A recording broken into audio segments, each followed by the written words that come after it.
लैंगिक शोषण। इस विषय पर हमें मार्गदर्शन करने वाली है अंधश्रद्धा निर्मूलन समिति की राज्य संयुक्त सचिव कानून विभाग की एडवोकेट तृप्ति पाटिल मैडम जी। मैडम जी हमारे साथ ज्वाइन हुई है। मैडम जी आपका मर्जी के हम भी जिम्मेदार मंच पर हार्दिक हार्दिक स्वागत है। पाटिल मैडम के बारे में आपको थोड़ी सी जानकारी देती हूँ। पाटिल मैडम सरकार के जिला विधि विभाग के पैनल पर कार्यरत है। पिछले अनेक वर्षों से वह विभिन्न न्यायालयों में प्रैक्टिस करती है। मैडम जी आपका मर्जी के मंच पर हार्दिक स्वागत करती हूँ और बहुत आभार मानती हूँ कि आपने अपना कीमती समय देकर यहाँ पे अपना टाइम दिया है। और मैं आपसे रिक्वेस्ट करती हूँ कि आज के कार्यक्रम की हम शुरुआत कर सकते हैं। और उससे पहले कुछ कहना चाहूंगी साथियों से कि साथी अगर आपने कुछ सवाल होंगे मैडम जी से इस विषय को लेके तो प्लीज आप बीच में ना पूछते हुए हम कार्यक्रम के आखिर में एक 10 मिनट का समय लेंगे, तभी आप एक एक करके मैडम जी से अपने सवाल पूछ सकते हो। वो हमें अच्छा रहेगा क्योंकि बीच में अगर हम बात करते हैं तो मैडम जी को डिस्टर्ब होगा, उनको भी प्रॉब्लम आ सकता है और हमें भी बीच बीच में लिंक हमारी टूट के हमें भी प्रॉब्लम होगा। तो प्लीज रिक्वेस्ट करती हूँ कि हमारे सवाल हम आखिर में रखते हैं।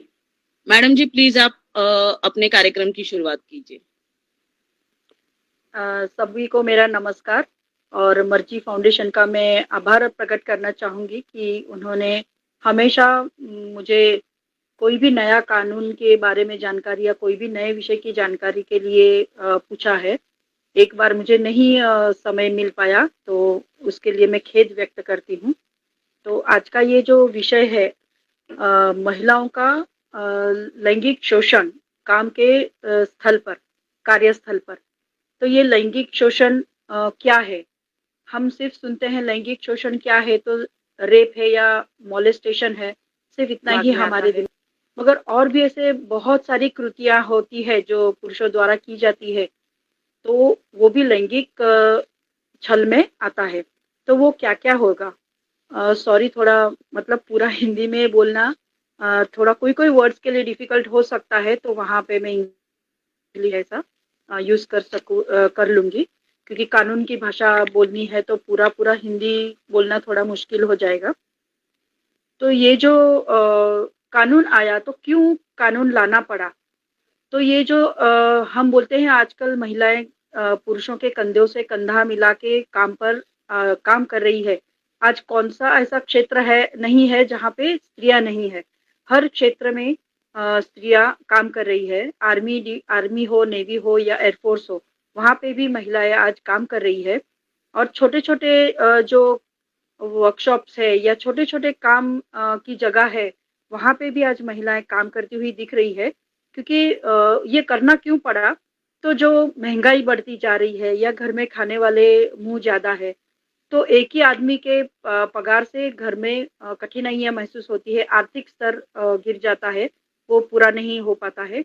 इस वजह से आजकल स्त्रियां भी काम करने निकली है और जो सीखी हुई है, मतलब जो पढ़ाई करती है या जिसने अच्छी पढ़ाई की है, कुछ क्वालिफाइड महिलाएं हैं कि जो ऐसा समझती है कि घर में हमारा भी कुछ हाथ पार लगे, तो वो भी आज घर संभाल रही है, घर का खाना बना के सबका, घर के कुटुंबियों सदस्यों का सब काम करके फिर वो नौकरी पे भी जाती है। मगर क्या इतनी सेफ है महिलाएं जो हर एक क्षेत्र में काम कर रही है, चाहे वो छोटा क्षेत्र हो या बड़ा क्षेत्र हो, छोटी कंपनी हो या बड़ी कंपनी हो, यहाँ पे स्त्रियां सेफ है क्या? अभी हम ये सोचते हैं कि ये कानून का ये जो कायदा है उसका नाम है sexual harassment of woman at work place prohibition prevention and redressal act, ऐसा नाम है उसका। कि इसके अंदर उसकी प्रोहिबिशन भी, प्रतिबंध भी किया जाता है, उसका प्रतिबंध, उसको मनाही की जाती है और उसका निवारण भी किया जाता है। तो ये ऐसा तीनों एस्पेक्ट इसमें इंक्लूड किया है। तभी व्हाट इज वर्क प्लेस कि कार्यस्थल किसको बोलना चाहिए? बस इतना ही कि जहाँ पे हम काम करते हैं, जहाँ नौकरी करते हैं, वही सिर्फ कार्यस्थल है? तो नहीं, कार्यस्थल की व्याख्या बहुत बड़ी है कि हर सरकारी और खाजगी क्षेत्र जो है, प्राइवेट सेक्टर्स है, उसके जो भी एस्टैब्लिशमेंट्स है, तो वो सब एस्टैब्लिशमेंट्स इसमें वर्क प्लेस करके गिना जाएगा। कोई भी उद्योग या कार्यालय या किसी भी कार्यालय की शाखा, यूनिट, या तो उनका कोई भी एक विभाग या उनकी अंगीकृत संस्था, मतलब एक की ही आस्थापन नहीं होए तो उनकी अंगीकृत संस्था, मतलब सिस्टर कंसर्न हम जो बोलते हैं, तो वैसी संस्था, कोऑपरेटिव सोसाइटीज, या तो फिर कोई सेवा देने वाली संस्था होती है या संगठना होती है, जैसे व्यापारी संगठना है, शैक्षणिक संगठना है, एंटरटेनमेंट के लिए कोई ऑर्गेनाइजेशंस है, तो इस प्रकार के अनेक संगठनाएं भी इसके अंदर वर्क प्लेस में आती है। और वैसे एनजीओज, मतलब निम्न सरकार, अशासकीय संस्था हम जिसे बोलते हैं, तो वो अशासकीय संस्थाएं भी इसमें वर्क प्लेस में आती है। जहां जहां पे महिला काम करती है या काम करने के उद्देश्य से, या वहां पे किसी कर्मचारी से मिलने भी आती है, और वहां पे अगर उसका विनय भंग होता है या भी लैंगिक छल होता है, तो वो इस कानून के दायरे में जरूर आता है। और ये हो गया सब एस्टैब्लिशमेंट्स के बारे में। तो उसी तरह से जहाँ पे वसति गृह है या हॉस्पिटल्स है, कि जहाँ पे भी महिलाओं का आना जाना है, या तो नर्सिस वहाँ पे काम करती है, महिला पेशेंट्स वहाँ पे एडमिट की जाती है, तो ऐसी जगहों को भी वर्क प्लेस कहा जाता है। क्रीड़ा संस्था है, स्टेडियम है, या तो कोई क्रीड़ा संकुल है, स्पर्धा या किसी खेल का आयोजन जहाँ पे हुआ है, और वो आयोजन की जगह और जहाँ पे जो खिलाड़ू आए हैं, वो खिलाड़ियों का निवास स्थान जो है, वो भी ये दायरे में, ये कानून के दायरे में आता है। क्योंकि ये खेलने के लिए जब कभी बाहर जाते हैं तो वहीं पे भी निवास स्थान उनको उपलब्ध कराया जाता है, वहां पे भी ऐसा लैंगिक शोषण हो सकता है। और काम करने वाले जो कर्मचारी है, उनको मिलने अगर कोई सहकारी आते हैं, मतलब जैसे हम किसी गवर्नमेंट डिपार्टमेंट में जाते हैं, water supply department he for example ले लो, कि वहां पे जाते हैं, हम पानी का बिल भरने जाते हैं, तो वहां पे कोई कर्मचारी जो विकृति है, ये लैंगिक छल क्यों होता है, ये पुरुषों की विकृति की वजह से होता है। तो पैसे देने के टाइम या पावती, जो वो पावती देता है क्लर्क, तो लेने देने के टाइम अगर वो उसके हाथ को छूता है, और वो मतलब गलत तरीके से छूता है, उसका उद्देश्य ठीक नहीं है, कभी गलती से हाथ लग जाना ये बात अलग है, और जानबूझ के उसके मन की विकृति जाहिर होती है, ऐसा स्पर्श करना, तो ये लैंगिक छलावा है। तो ऐसे वक्त भी वहां पे हम उसकी तकरार कर सकते हैं। जैसे हम लोग अभी बात कर रहे हैं कि महिलाएं भी अभी काम पर बाहर जाने लगी है, तो घर में थोड़ी दिक्कत होती है, तो हम घर में काम वाली रखते हैं। तो जो घर में घरेलू कामकाज करने वाली महिलाएं हैं, वो भी इस कायदे के दायरे में आ जाती है, क्योंकि वहां पे वो घर में पूरा दिन काम करती है, या थोड़े टाइम के लिए भी अगर काम करती है, तो भी वो कानून के दायरे में आ जाती है।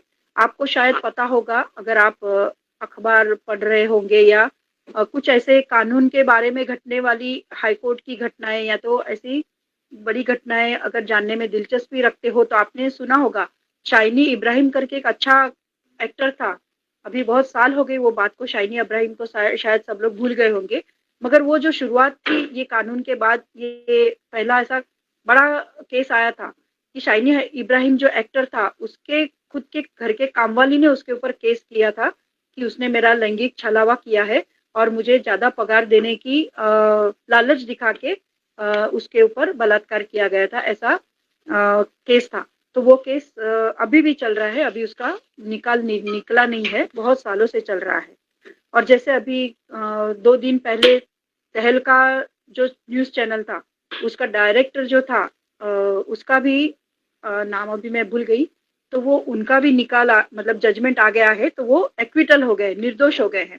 तो कभी कभी ऐसा होता है, एक साथ काम करने वाली महिलाएं अपनी तरफ अट्रैक्शन खींचने के लिए, या तो अपने को वो एस्टैब्लिशमेंट में कुछ बड़ी जगह पाने के लिए इस तरह से झूठी तकरार भी करती है।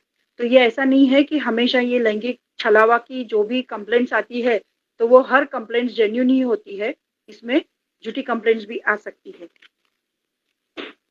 तो ये जो है हमने देखा कि वर्क स्थल, मतलब वर्क प्लेस क्या क्या है। तो अभी हम ये देखेंगे कि लैंगिक छलावा किस किस चीज को कहा जाएगा। सिर्फ छूना या बलात्कार करना या किसी को जकड़ लेना, हाथ में पकड़ लेना या स्त्री के शरीर पे ऐसे पार्ट्स को छूना, वही सिर्फ लैंगिक छलावा नहीं है। तो हमें सबसे पहले महिलाओं ने ये सेक्सुअल हैरेसमेंट क्या है ये जान लेना बहुत ज़रूरी है। और जब भी हमको पता चलता है कि ये हमारे साथ जो छलावा हो रहा है वो सेक्सुअली बेस्ड है, तो हम ज़रूर उसका प्रतिकार करें, क्योंकि इसमें अगर आप प्रतिकार नहीं करते हो, अगर आप चुप रहते हो, तो सामने वाले की हिम्मत बढ़ती है। उसे लगता है कि आपका भी, सामने वाले का भी उसमें रजामंदी है और वो उसकी हिम्मत बढ़ेगी और फिर वो आगे आपके साथ में बहुत कुछ कर सकता है। तो ये लैंगिक छलावा जो है वो बाय वर्ड भी हो सकता है, फिजिकल भी हो सकता है या सेक्सुअल बेस्ड भी हो सकता है। तो कभी कभी कौन से मतलब कौन सी घटनाएं हैं जो इसमें लैंगिक छलावा हम कह सकते हैं। अगर कोई लड़की बहुत ही गोरी है, मतलब काम पे आने वाले जो भी महिलाएं हैं, तो उनके रंग रूप पे कमेंट्स करना, या तो फिर वो लड़की जैसे आती है तो कुछ अलग प्रकार की आवाजें निकालना, या तो सीटी बजाना। हमें तो ये आदत है लड़कियों को कि हम रास्ते आते जाते जो जवान लड़कियां हैं उनको आदत है कि लड़के देख के सीटी बजाते हैं। ये पहला रिएक्शन जो लड़कों की तरफ से होता है वो सीटी बजाना होता है। तो ये ऑफिस में भी होता है, अलग अलग प्रकार की इसमें सीटियां होती है। मतलब सीटी जो बजाने का तरीका है तो वो भी अलग तरीका होता है जो ये सेक्सुअली बेस्ड होता है, तो उसे भी पहचानना जरूरी है। या तो किसी महिला एम्प्लॉय को रात रात को फोन करना, या तो फिर उसको अश्लील मैसेजेस भेजना, या तो अश्लील वीडियोस भेजना, या तो ऑफिस में काम करने के दरमियान अपनी वाइफ के प्राइवेट पार्ट्स के बारे में चर्चा डिस्कशन करके उसको शर्मिंदा करना, अगर सामने वाली औरत नहीं चाहती है। अगर आपका रिलेशन फ्रेंडली है एंड आप डिस्कस कर रहे हो तो बात अलग होती है, मगर जब आपकी इच्छा नहीं है या तो आप फ्रेंडली नहीं हो वो आदमी के साथ, अगर वो आदमी आपको उसके पत्नी के जो प्राइवेट बातें हैं उसके बारे में आपसे चर्चा करता है, तो ये भी लैंगिक छलावा है। या तो फिर हमें पता है कि veg and non veg jokes कभी कभी ग्रुप में ऐसा होता है, बहुत बार हमने ये महसूस देखा है कि जो पुरुषों का एक ग्रुप होता है तो वो उसमें एक ग्रुप अलग ऐसे ही होता है कि जिसमें नॉनवेज जोक्स भेजे जाते हैं। तो ये ऐसे नॉनवेज जोक्स बोलना वो लड़की के सामने या तो उसे भेजना, ये भी इस कानून में अपराध माना जाएगा। अभी हमें महिलाओं को और एक अनुभव हमेशा होता है, गर्दी का जो जगह रहता है जहाँ पे हम ट्रैवल बस में जाते हैं, रेलवे में जाते हैं, या तो हम लोग रेलवे का ब्रिज चढ़ते उतरते समय बहुत क्राउड रहता है, तो वैसे धक्का कोई मारता है अपने को, मतलब हमें अच्छा नहीं लगे ऐसा टच करना कोई किसी का, क्योंकि हमें ये एक्सपीरियंस हर स्त्री को कम ज्यादा होता ही है कि गर्दी में ये विकृत मनोस्थिति वाले पुरुष मर्द जो होते हैं वो ऐसी जगह पे जल्दी से छू लेते हैं कि जिससे हम बहुत इरिटेट हो जाते हैं, मगर गर्दी में हम लोग शर्मा के निकल जाते हैं, कुछ उसको हम प्रतिकार नहीं करते। और यही उसको हिम्मत देने वाली बात होती है, वो आपका पीछा भी कर सकता है कि चलो हमने जिस जगह पे छुआ तो उसे अच्छा लगा, ये उसके दिमाग में बात बैठ जाती है और फिर वो आपका पीछा भी करने लगेगा, स्टॉकिंग करेगा और आगे आगे आपको और परेशान करेगा। तो जब भी ऐसे आपको धक्का लगता है या कुछ भी, अगर आपको लगता है कि ये जानबूझ के मारा गया धक्का या जानबूझ के छुआ गया है, तो जरूर उसी वक्त प्रतिकार करो, क्योंकि आप गर्दी की जगह पे रहोगे तो और लोग भी आपकी मदद में आ जाएंगे, या तो फिर आपको पुलिस में भी उसको बुला के पकड़वा सकते हो। या तो फिर कभी हम आजकल शेयर रिक्शा का जमाना है, शेयरिंग रिक्शा में हम ट्रैवल करते हैं, बस में ट्रैवल करते हैं, कभी कभी ट्रेन में हम लेडीज लोग जल्दी जल्दी अगर ट्रेन निकल जा रही है तो हम लोग कॉमन डब्बे में भी चढ़ जाते हैं। अपना महिलाओं का डब्बा जो है वो बीच में है और हम लोग पीछे रह जाते हैं, तो हम जल्दी से जनरल डब्बे में चढ़ जाते हैं कंपार्टमेंट में, और उसी वक्त हमको जगह दिखती है बैठ जाते हैं और बाजू में आके कोई बैठ जाता है मर्द, तो ऐसे चिपक के बैठने की कोशिश करता है। तो इसी वक्त आप उसका प्रतिकार करो, क्योंकि ऐसे अनुभव भी बहुत बार होता है। या तो महिला सहकर्मी ऑफिस में हो या पब्लिक प्लेस में ऐसा अपना पैंट की चेन खोल के उनका जो लिंग है वो बाहर निकाल के बताना, तो ये भी एक लैंगिक छलावा में आता है। और ऐसा ही एक घटना एक कोपरखेरणे रेलवे स्टेशन पे हो गई थी। एक विकृत आदमी एक लड़की को देख के इस तरह से उसने पैंट का जिप निकाल के अपना वो प्राइवेट पार्ट्स बाहर निकाल के दिखा रहा था और लड़की ने देखा और उसको इशारा भी कर रहा था, गंदे गंदे इशारे। वो लड़की ने तुरंत वहां पे रेलवे प्लेटफॉर्म पे खड़े पुलिस लोगों को ये बात बताई और फिर तुरंत पुलिसों ने वो विकृत आदमी को पकड़ लिया था। तो ये ऐसे बहुत सारे इंसिडेंसेस है जो हम महिलाएं सहती जाती है, उसका प्रतिकार नहीं करती और इसी वजह से ये ऐसे प्रकार बढ़ते रहते हैं। या तो फिर एस्टेब्लिशमेंट्स में ऐसे सेक्सुअल डिमांड की जाती है, मतलब कुछ कुछ ऐसी बातें की जाती है कि उसका अर्थ ऐसा निकलता है कि उन्हें सेक्सुअल नीड की मांग कर रहे हैं। तो ऐसे सब जो घटनाएं हैं वो ये लैंगिक छलावा में आते हैं। या तो कभी कभी ऑफिस में हम देखते हैं कि अपने सीनियर है तो हम लोग थोड़ा दब के रहते हैं, अगर जूनियर लेडीज है और सीनियर जेंट्स है तो कभी कभी बिना वजह भी वो अपने कैबिन में बुला के रखता है, थोड़ा काम है आप कैबिन में आ जाओ ऐसे करके बुलाता है और अपने को बिठा के रखता है। तो ये लड़की की तरफ फिर एक टक देखते रहना या तो ऐसे ही उसको बिठा के रखना और चोरी चोरी देखते रहना, तो ये भी एक लैंगिक छलावा है। जहां पे भी महिला अनकंफर्टेबल होती है उसकी नजरों से तो ये लैंगिक छलावा है। और बहुत सारे एस्टेब्लिशमेंट्स में ऐसा होता है कि प्रमोशंस के लिए भी अगर आपको प्रमोशन चाहिए तो मेरी बात सुननी पड़ेगी, इस तरह से अपने को बात करते हैं कि मैं जो कहूंगा वो करना पड़ेगा, मैं जहां बुलाऊंगा वहां आना पड़ेगा तो ही तुम्हारा प्रमोशन करूंगा। या तो इंक्रीमेंट की बात जब भी आती है तो इंक्रीमेंट में भी ऐसा रोकाव रख देते हैं, मतलब रोक देते हैं इंक्रीमेंट। और अगर वो महिला पूछने जाती है कि मेरा इंक्रीमेंट क्यों रुकवा दिया तो तभी ऐसे जवाब मिलते हैं कि अगर आप मेरा कहा मानो तो मैं तुरंत आपका इंक्रीमेंट करवा देता हूँ, बाकियों से और ज्यादा करवा देता हूँ। इस तरह से भी इस प्रकार की लालच देके ये जो छलावा किया जाता है, सेक्सुअल डिमांड की मांग की जाती है, तो ये सब कानून के दायरे में आता है और वो कंप्लेंट करने लायक होती है। या तो फिर कभी कभी ऐसा होता है कि कभी महिला को वो प्रपोजल देता है मगर वो महिला सुनती नहीं है या इग्नोर करती है, तो फिर उसकी वो जो जितना भी अच्छा काम करे उसमें कुछ ना कुछ गलतियां निकालना और ये अल्टीमेटली अफेक्ट करता है वो महिला के कामकाज पे। क्योंकि अगर वो सही भी काम करती है तो भी उसको कहा जाता है कि यहाँ पे तुमने गलत कर दिया, वहां पे गलत कर दिया, या तो पूरा ऑफिस स्टाफ के सामने उसका इंसल्ट करना। तो ये सब इसमें लैंगिक छलावा में आ जाता है क्योंकि उसने उसकी लैंगिक डिमांड को नकारा है, इसलिए वो ये सब छल कर रहा है।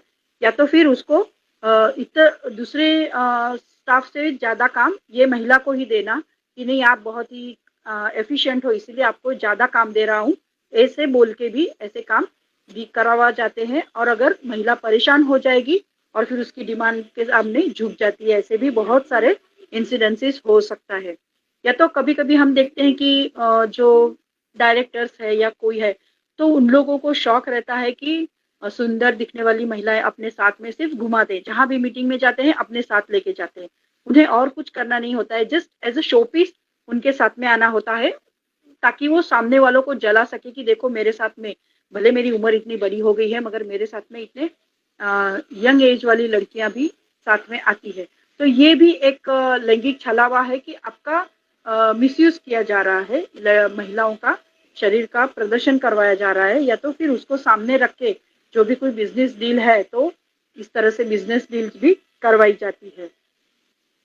और कभी कभी उसने अगर कभी तकरार भी कर दी है तो जानबूझ के टॉन्ट मारने की दृष्टि से उनको 4 लोगों के सामने या सार्वजनिक जगह पे, मतलब ऑफिस में अगर सब लोग हैं तो उनके सामने उसका इंसल्ट कर दिया जाता है कि देखो मैंने तो ऐसा ही सीधा बात किया था मगर इसके ही मन में चोरी थी तो उसने इसका ऐसा मीनिंग ले लिया, गलत मीनिंग ले लिया, ऐसा करके हर सबके सामने इंसल्ट कर सकते हैं।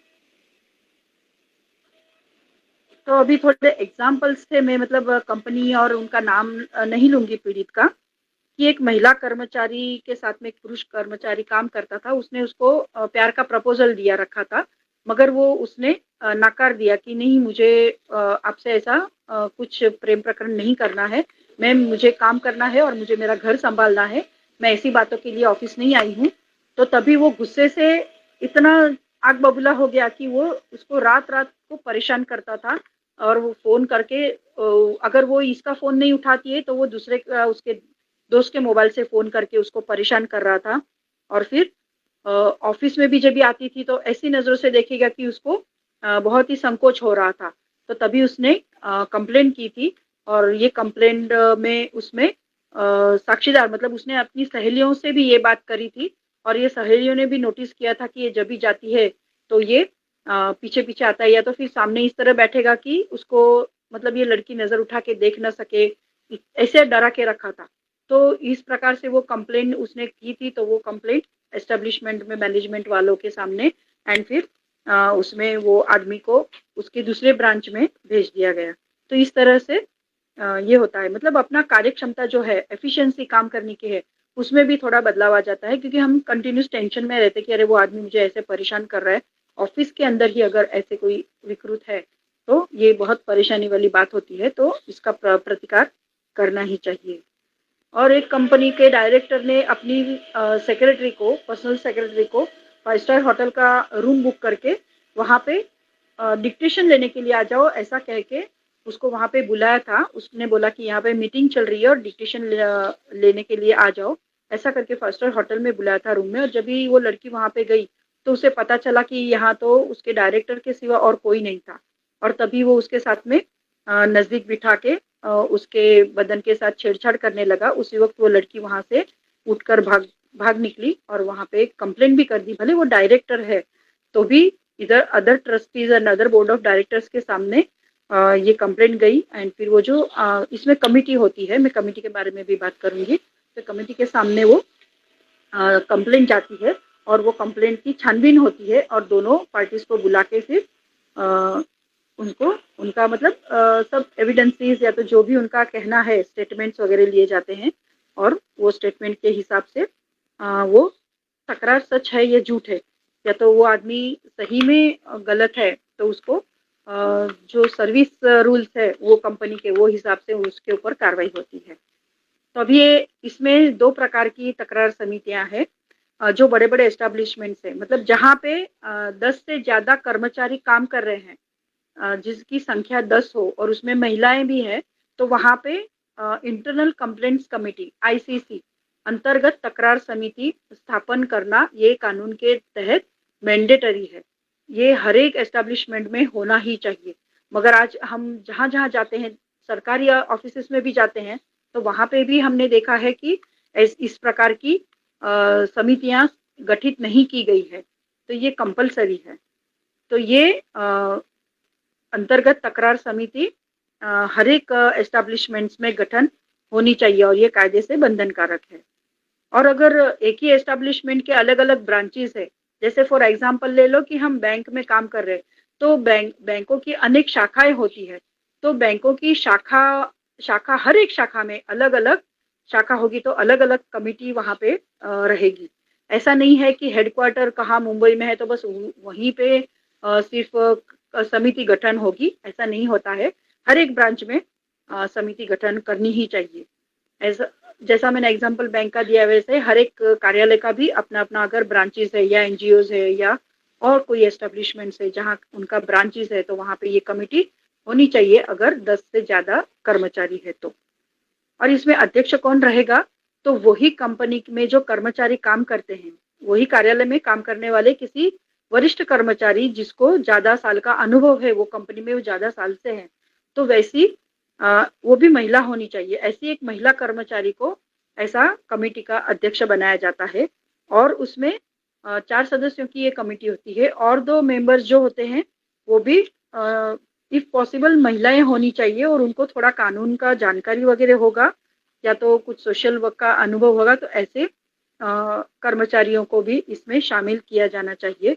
और एक सदस्य एनजीओ से होना चाहिए कि जिसको ये ऐसे कामों का अनुभव हो और ऐसे सामाजिक संस्था में या तो फिर महिलाओं के साथ काम करने वाली संस्थाओं के कोई सदस्य है या तो महिलाओं के सेक्सुअल हैरेसमेंट पे काम करने वाली संस्था के कोई सदस्य है जिनको कम से कम 5 साल का अनुभव है ये सब कामों का, तो उनको अपॉइंट किया जाता है और ये समिति 3 साल तक काम करती है, उनका कार्यकाल 3 साल तक होता है। और ये जो एनजीओ का सदस्य इसमें रहेगा, बाकी ये कमिटी में बाकी जो है वो उसी कार्यालय के कर्मचारी होते हैं मगर जो एनजीओ का कर्मचारी वहाँ पे मीटिंग के लिए आएगा या तो कभी तकरार आ गई तो वो तकरार सुलझाने के लिए वहाँ पे उपस्थित होते हैं, तो उनको आने जाने का प्रवास भत्ता देना चाहिए, उनकी फीस देना चाहिए और जो भी ये कानून के हिसाब से भत्ता रखा गया है वो ऑनरेरियम उनको देना मैनेजमेंट को बंधनकारक है। तो ये हो गई बात आईसीसी कमेटी की, मतलब इंटरनल कंप्लेंट्स कमेटी, जहाँ पे 10 से ज्यादा कर्मचारी काम करते हैं और वहाँ पे महिलाएं शामिल हैं। और कभी कभी ऐसा होता है कि जहाँ पे 10 से कम कर्मचारी हैं, ये सबके मन में सवाल आपके आया भी होगा कि ये तो 10 से कम होगा तो क्या वहाँ पे ऐसे छल नहीं होते हैं? होते हैं। तो उसकी कंप्लेंट कहाँ करें? तो उसके लिए स्थानिक तकरार समिति है, लोकल कंप्लेंट्स कमेटी, शॉर्ट में एलसीसी। तो ये जो है कमेटी कहाँ पे होती है? तो ये हर एक जिला के ठिकाने पे होती है। उसमें जिलाधिकारी जो है या तो जिला न्यायाधीश लेवल के जो अधिकारी हैं और वो उसका ये कायदा की अमल बजावनी इम्प्लीमेंटेशन के लिए एक ऑफिसर नियुक्त कर सकते हैं, डिस्ट्रिक्ट ऑफिसर। और ये डिस्ट्रिक्ट ऑफिसर इसका स्थानिक तकरार समिति का गठन करते हैं और इसके अंदर 10 से कम कर्मचारी होने वाले कार्यालय में ऐसी समिति गठन जब भी होती नहीं है और अगर किसी को वहां पे सेक्सुअल हैरेसमेंट होता है तो ये महिला सीधा ये एलसीसी के पास, जो डिस्ट्रिक्ट ऑफिसर ने बनाई हुई कमेटी है, उसके पास सीधा कंप्लेंट दे सकती है। तो ये जिलाधिकारी जो है वो संबंधित अपने तालुका, ब्लॉक, तहसील, वार्ड या महापालिका ऐसे जगह पे एक नोडल ऑफिसर नेमता है, मतलब उसका अपॉइंटमेंट करते हैं, उनको वहाँ पे ये करते हैं, अपॉइंट करते हैं। और नोडल ऑफिसर का काम है ऐसी जो भी कंप्लेंट्स आती है, तकरार आती है, तो उसको स्वीकार करना और ये तकरार स्वीकार करके उसको 7 दिन के अंदर एलसीसी जो लोकल कंप्लेंट्स कमेटी है उनके पास भेजना बंधनकारक है। और ये समिति जो है उनका जुरिस्डिक्शन सिर्फ वही जिले से रहेगी, वही जिला तक सीमित रहेगी। और अध्यक्ष जो ये कमेटी के रहेंगे वो कोई ऐसे ही महिला के हित संबंध जानने वाली या महिलाओं के संगठन में काम करने वाली महिला सदस्य होनी चाहिए और जिसको 5 साल से ज्यादा काम का अनुभव होना चाहिए। तो इस तरह से इसमें महिला अधिकारी अपॉइंट किया जाता है। जैसे मैंने बताया, हर तालुका प्लेस पे, ब्लॉक लेवल, तहसील या तो वार्ड है या नगर पालिका के जहाँ पे महापालिका है वो लेवल पे एक एक ऐसे हर एक अलग अलग प्लेस में महिला अधिकारी अपॉइंट की जाती है। और दूसरे 2 सदस्य जो है उनमें भी यही है कि महिलाएं होनी चाहिए और उसमें काम करने वाली, मतलब जिसने महिलाओं के प्रश्नों को ये करने के लिए काम किया है, तो ऐसे सदस्य होने चाहिए। इसमें एक सदस्य पिछड़ी हुई जाति को भी हो सकते हैं, दलित या नोमेडिक ट्राइब्स में से भी, या अल्पसंख्यक महिला की भी नियुक्ति इसमें की जाती है। और जिला के समाज कल्याण अधिकारी या तो महिला बाल कल्याण अधिकारी जो होते हैं ये इसके पदसिद्ध सदस्य होते हैं, तो ये खुद ही उसमें सदस्य हो जाते हैं। और इसका भी कार्यकाल 3 साल से ज्यादा नहीं होता है। और इसमें भी प्रवास खर्च ये सब जो भी है रेम्यूनरेशन ये देना जिला अधिकारी जो डिस्ट्रिक्ट ऑफिसर है उसकी ये जिम्मेदारी हो जाती है कि उनको ये सब भत्ता और ये सब मुहैया किया जाए। और अगर ये समिति में ये जो मेंबर्स बनाए जाते हैं, मेंबर्स स्वीकृत सदस्य बनाए जाते हैं, तो उनको निकाला भी जा सकता है। तो कौन से रीजन पे निकाला जा सकता है? तो उनका कुछ भी मिसबिहेवियर है, कमिटी में काम करने में कुछ मिसबिहेव करते हैं, या तो जो ये तकरार में जो गुनेगार है, सामने वाला गुनेगार है, अगर उसको कुछ प्रकार से सहायता कर रहे हैं, तो या तो फिर किसी और गुनाह में वो सजा पा चुका है, तो ऐसे सदस्य वहां पे नहीं रह सकते हैं। या तो उनके ऊपर डिसिप्लिनरी एक्शन लिया जा सकता है, या तो वो अपना पोजीशन का कुछ मिसयूज करते हैं और किसी महिला से ब्राइब लेते हैं, मतलब तेरी कंप्लेंट को मैं और पावरफुल बना सकता हूँ, ऐसा करके अगर उसे कुछ पैसे लेता है या ऐसी मांग करता है तो उसको भी निकाला जा सकता है। या तो फिर कभी ऐसे ये जो कंप्लेंट्स होते हैं सेक्सुअल हैरेसमेंट के, उसको कभी पब्लिसाइज नहीं किया जाता है, उसका कहीं पे भी बाहर वाच्यता नहीं की जानी चाहिए। मगर अगर ये कमेटी में से किसी मेंबर ने ऐसी वाच्यता बाहर की होती है तो उनके ऊपर कार्रवाई होकर उनको निकाला जा सकता है। तो अभी ये हो गई कि कंप्लेंट करनी चाहिए और कंप्लेंट ये कमिटी के सामने होनी चाहिए, मगर कंप्लेंट कैसे होनी चाहिए? तो कंप्लेंट रिटर्न में होनी चाहिए और पीड़ित महिला जो है उसने जो भी उसके साथ में घटा है और वो तारीख के साथ घटना कभी हुई, कहाँ हुई, कैसे हुई, वो सब साथ में उनको लिख के देना चाहिए। और अगर आईसीसी नहीं है उनके ऑफिस में, जो भी एस्टेब्लिशमेंट में, तो वो एलसीसी मतलब जैसे मैंने बताया, जैसे जिला के ठिकाने पे हो सकती है या taluka level, ward office level पे, तो वहां पे जाके वो तकरार दे सकती है। और ये तकरार कंप्लेंट कब तक दे सकते हैं? तो 3 महीने तक दे सकते हैं। मतलब घटना हुई है जिस दिन, उसी दिन से लेके 3 महीने तक वो कंप्लेंट दे सकती है। अगर उससे ज्यादा दिन हो जाते हैं और बाद में वो कंप्लेंट करती है, तो उसको उसका कारण बताना पड़ेगा कि इतना डिले क्यों हुआ है, कि इतना 3 महीना खत्म होने के बाद में वो क्यों सामने आई है। तो उसका कारण, सेटिस्फैक्टरी रीजन अगर उसने बताया, तो ही ये कंप्लेंट वो समिति एक्सेप्ट करेगी। और ये कंप्लेंट देने के टाइम एक कॉपी एक्स्ट्रा रखनी चाहिए, उसके ऊपर उनका एंडोर्समेंट लेना चाहिए, एक्नॉलेजमेंट लेना चाहिए, और फिर जैसे अपने पास वो एक पुरावा या प्रूफ के तरफ पे रखना चाहिए। और अगर जो पीड़ित महिला है वो खुद लिख नहीं सकती है, या तो अनपढ़ है और उसको लिखना नहीं आता है, मगर उसको ये लैंगिक छलावा जो हुआ है उसके साथ में, उसकी कंप्लेन करनी है, तो उसके लिए जो समिति के अध्यक्ष रहेंगे, ये तो या तो वो कमेटी के जो भी मेंबर्स है, तो उन्होंने उसको ये वो सहायता मुहैया करनी चाहिए कि अगर वो नहीं लिख सकती तो वो जैसे बताएगा उस तरह से वो पीड़ित महिला की तकरार दूसरा लिख के कोई सदस्य उनको ये प्रकार से मदद करके किसी को वहां पे अपॉइंट करके लिखवा सकते हैं तकरार वैसे। और फिर पीड़ित महिला को अभी जस्ट सेक्सुअल असॉल्ट जो होता है तो सिर्फ इतना ही नहीं है, कभी कभी बहुत बुरी तरह से वो जख्मी भी हो जाती है, या तो इस तरह से उसको छलावा किया जाता है कि वो औरत अगर बेड रिडन है या हॉस्पिटलाइज्ड है and she is unable to make a complaint, तो वो कोई अपना प्रतिनिधि अपॉइंट कर सकती है और वो प्रतिनिधि के द्वारा भी वो कंप्लेंट कमिटी तक पहुंचवा सकती है।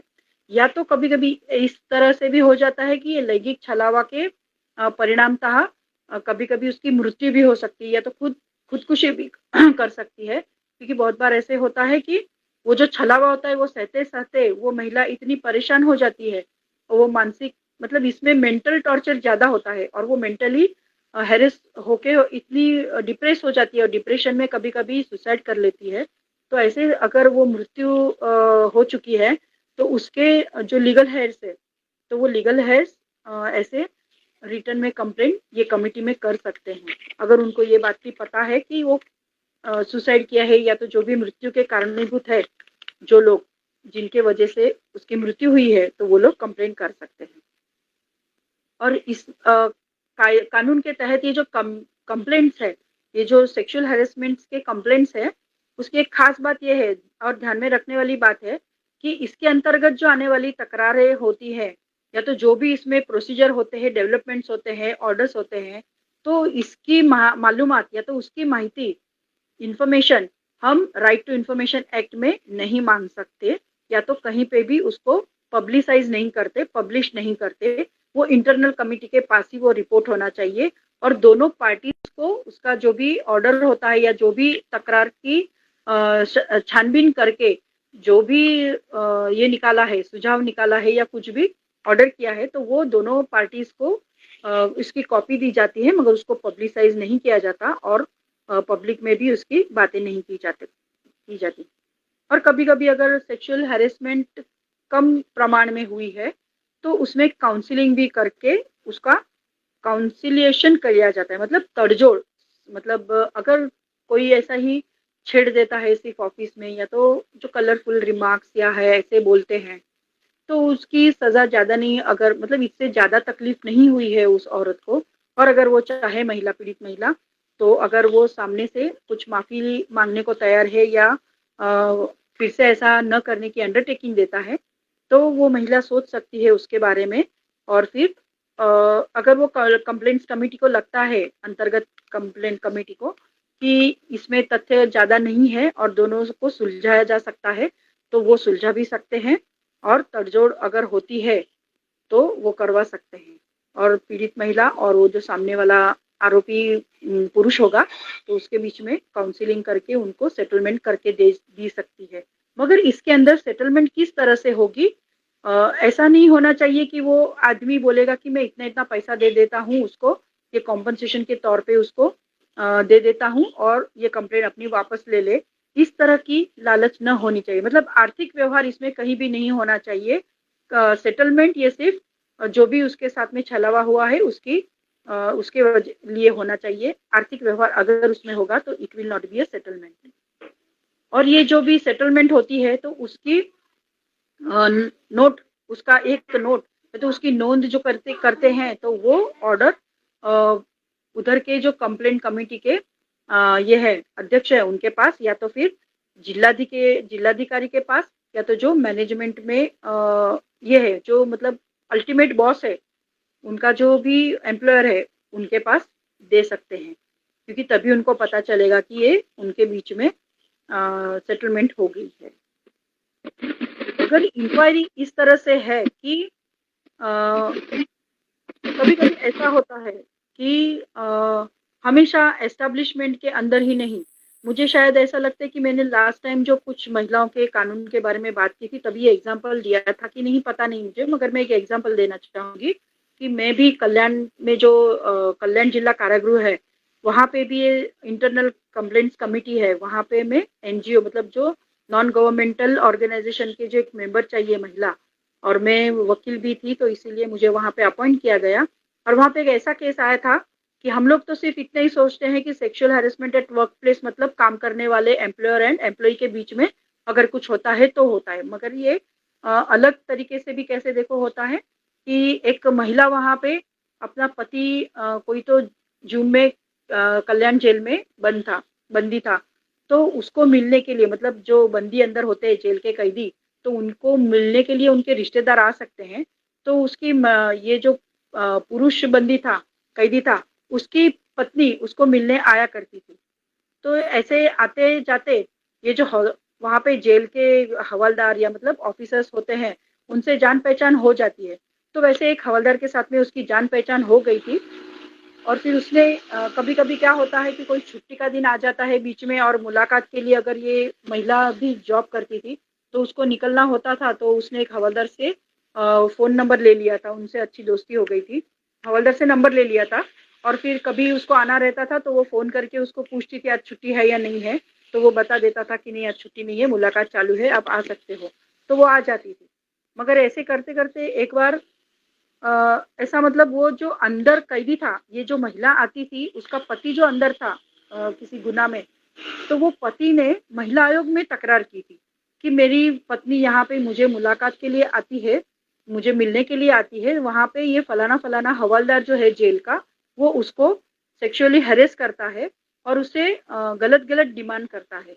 और एक बार की घटना उसने बताई उसमें कि एक बार उसको वो कल्याण में एक तालाब है, वो तालाब में पे लेके गया और उसको बाइक पे ही लेके गया और बोला कि मेरे साथ बाइक पे बैठ के चलो, और वहाँ पे लेके गया और फिर उसने उसका हाथ हाथ में लेके बोला कि अगर तेरे पति को जेल के अंदर तकलीफ न हो और कुछ तुझे उसको पहुंचाना है तो मैं उसको पहुंचा दूंगा, मगर मैं जब भी कहूंगा जहाँ कहूंगा वहां तुझे आना पड़ेगा, समझ रही है ना मैं क्या कह रहा हूँ, ऐसा करके उसको मतलब वो एक प्रलोभन दे रहा था। तो वो इस तरह से कंप्लेंट वो औरत ने नहीं की थी, पीड़ित महिला ने नहीं की थी, मगर उसके पति ने जेल के अंदर से की थी। और ये फिर हमारे सामने समिति के सामने आई और हम लोग ने जब इस सबके स्टेटमेंट्स लिए तो तभी ये मालूम पड़ा कि जहाँ जो बैरक में वो कैदी था, तो वो बैरक के कैदी उसके साथ में जो रहते थे आसपास वो कैदियों की भी हमने स्टेटमेंट्स लिए, उनसे भी बात की, तभी पता चला कि इसमें ये ऐसे सेक्सुअल हैरेसमेंट वाली जैसी कोई बात नहीं थी। उसका ये जो कैदी था और वो हैबिचुअल था, वो हमेशा मतलब ऐसा कुछ ना कुछ फ्रॉड करके जेल में 2-3 बार आ चुका था। तो ये हवलदार जो है वहाँ पे ड्यूटी पे रहता था, तो उसकी बनती नहीं थी क्योंकि ये थोड़ा-सा ज़्यादा ये कर रहा था, ओवर स्मार्ट करके ये करता था। और क जेल में ऐसे नियम है कि कैदी को अगर एक अपने बैरक से दूसरे बैरक में अगर कोई दोस्त है या किसी को मिलने जाना है, तो वहाँ पे जो ड्यूटी पे ऑफिसर है या ये जो हवलदार होते हैं, उनसे पूछ के जाना चाहिए। मगर एक बार ये लड़का बिना पूछे किसी को परमिशन लिए बगैर दूसरे बैरक में चला गया, और वो ये देख के ये हवलदार जो है उसने उसको हाथ पकड़ के सिर्फ पीछे खींचा था कि तू किसका परमिशन लेके जा रहा है। तो तभी उसने उल्टा जवाब दिया था ये हवलदार को कि तुझे क्या करना है, तेरे बाप का जेल है क्या, ऐसा मतलब थोड़ा आर्ग्यूमेंट्स हो गया था। और तब से उसका इससे बदला लेने की कोशिश में था और तभी उसने ऐसी आइडिया करके महिला आयोग में अपनी पत्नी के नाम से कंप्लेन कर दी। और जब भी हमने ये महिला को बुलाया था स्टेटमेंट के लिए जेल के अंदर, तभी ये महिला ने कहा कि मैडम मेरे साथ ऐसा कुछ नहीं हुआ था, मेरे पास इसका फोन नंबर वगैरह है, ये बात सही है, मैं उनको फोन भी करती थी, मगर ये सिर्फ पूछने के लिए, क्योंकि मैं लंबे से आती हूँ, मेरे 2 बच्चे छोटे घर में हैं और मेरा जॉब भी चलता है, तो मुझे जब भी छुट्टी मिलेगी तभी मैं यहाँ पे आ सकती हूँ। तो इसीलिए मैंने उनका नंबर लिया था और उसने मुझसे ऐसी कोई गलत बात नहीं की है। तो ये इस तरह से मतलब गलत कंप्लेंट वो आरोपी ने की, मतलब इस तरह से भी कंप्लेंट्स आ सकते हैं। अभी वो महिला तो वो एस्टेब्लिशमेंट में नहीं थी, मगर वो मुलाकात के लिए आ रही थी। मतलब जहाँ पे भी ये ऐसा कोई भी एस्टेब्लिशमेंट में थोड़े वक्त के लिए भी आने जाने वाली महिला होगी और उसके ऊपर अगर जरूर सही में हुआ है, जेन्यून केस है, तो जरूर उसने कंप्लेंट करनी चाहिए। तो मतलब ऐसे गलत कंप्लेंट्स भी समिति के सामने आते हैं। और अगर ये घरेलू महिलाओं के बारे में भी मैंने बताया कि जो घरेलू कामकाज के लिए महिला आती है और अगर उसके साथ में भी इस तरह से लैंगिक छलावा होता है तो उसको 7 दिन के अंदर वो पुलिस स्टेशन में भी कंप्लेंट कर सकती है अंडर 509। तो ये कमिटी एलसीसी कमिटी है कि उनकी भी जिम्मेदारी है कि पुलिस स्टेशन में इसकी कंप्लेंट लॉन्च करवाते हैं और फिर ये सब इंक्वायरी का रिपोर्ट देना पड़ता है। तो ये रिपोर्ट पूरी इंक्वायरी होने के 10 दिन के अंदर आईसीसी कमिटी में देना चाहिए। आईसीसी के जो अध्यक्ष है वो, और उसकी एक कॉपी जो मैनेजमेंट के मतलब मेन जो मालिक है कंपनी के, तो उनके तक ये कॉपी पहुंचाई जानी चाहिए इंक्वायरी रिपोर्ट की। और जैसे जहाँ पे 10 से कम कर्मचारी है वहाँ पे जैसे लोकल कमिटी है तो वो जिलाधिकारी के पास उसका इंक्वायरी रिपोर्ट जाना चाहिए। और अगर इसमें आरोप सिद्ध नहीं हुआ है तो कार्रवाई नहीं करना चाहिए, ऐसी भी सिफारिश ये रिपोर्ट में सब कमिटी दे सकती है।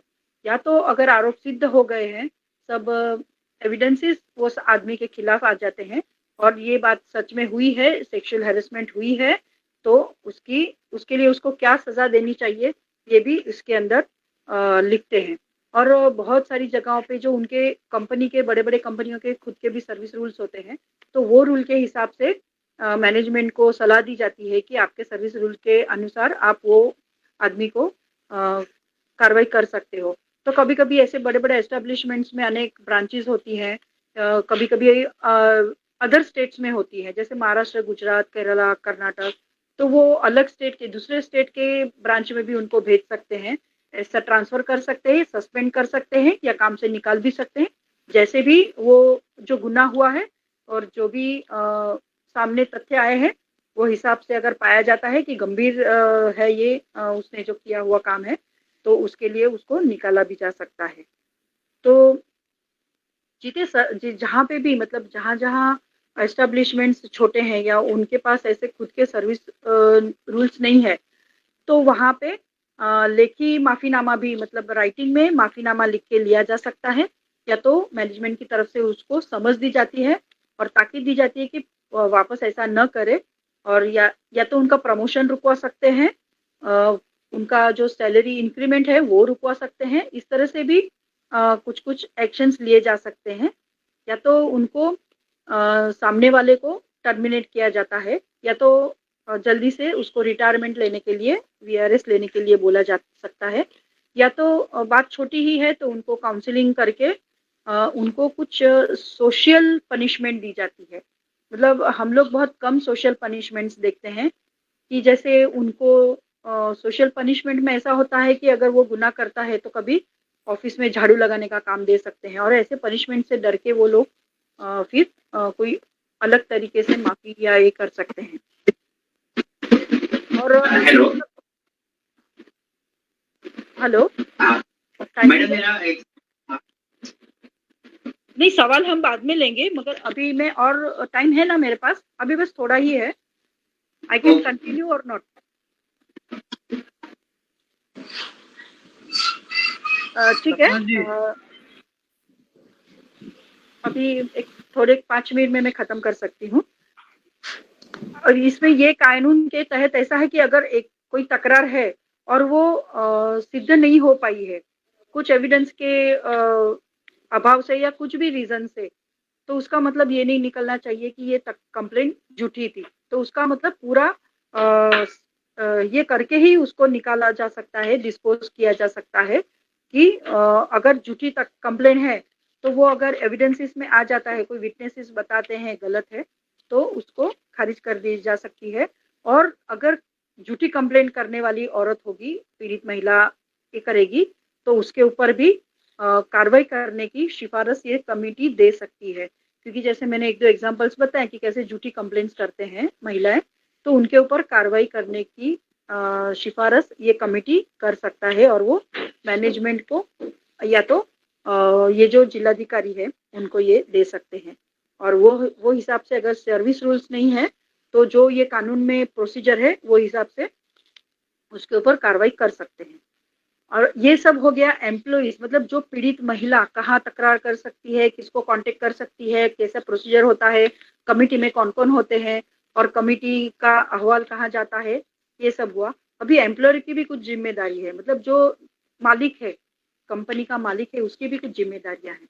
तो उसकी क्या क्या जिम्मेदारियां हैं कि अपने एस्टेब्लिशमेंट में काम करने वाले हर एक कर्मचारी को ये बात से अवगत कराए कि ये सेक्सुअल हैरेसमेंट उसकी मैनेजमेंट मतलब उसके एस्टेब्लिशमेंट में चलेगी नहीं, मतलब वो it will not be allowed, मतलब वो उसको पूरी तरह से सूचना हर एक कर्मचारी को देनी चाहिए।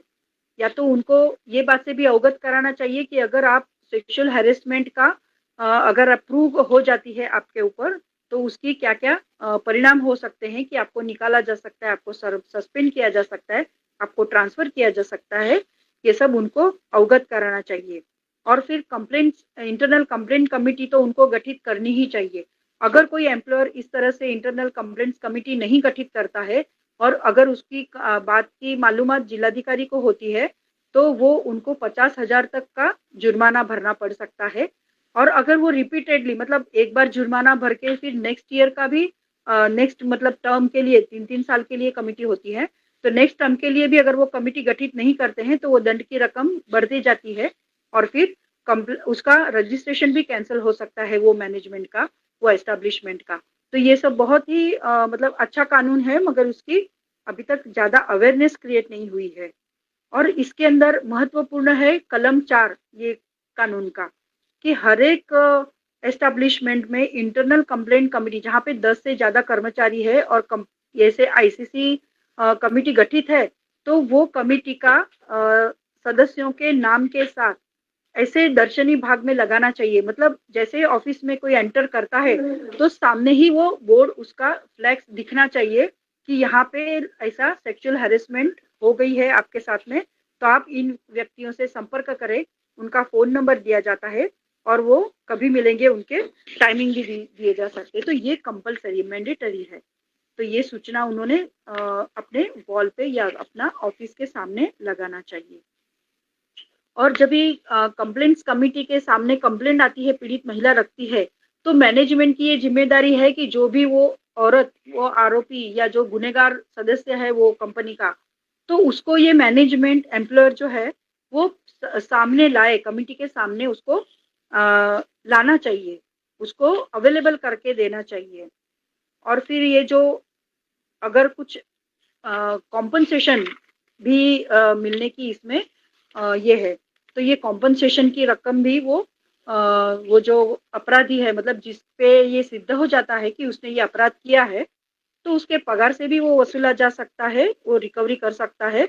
या तो अगर उसने वो नौकरी छोड़ के चला गया है तो भी उसको जो भी पैसा देना बाकी रहेगा, तो उसमें से वो जो भी नुकसान भरपाई की रकम होगी वो पीड़ित महिला को दी जाएगी। अगर वो नुकसान भरपाई नहीं देता है तो डिस्ट्रिक्ट कलेक्टर के जो भी उनके कानून के रूल्स है, मतलब रिकवरी के, वो हिसाब से वो रिकवर किया जाएगा।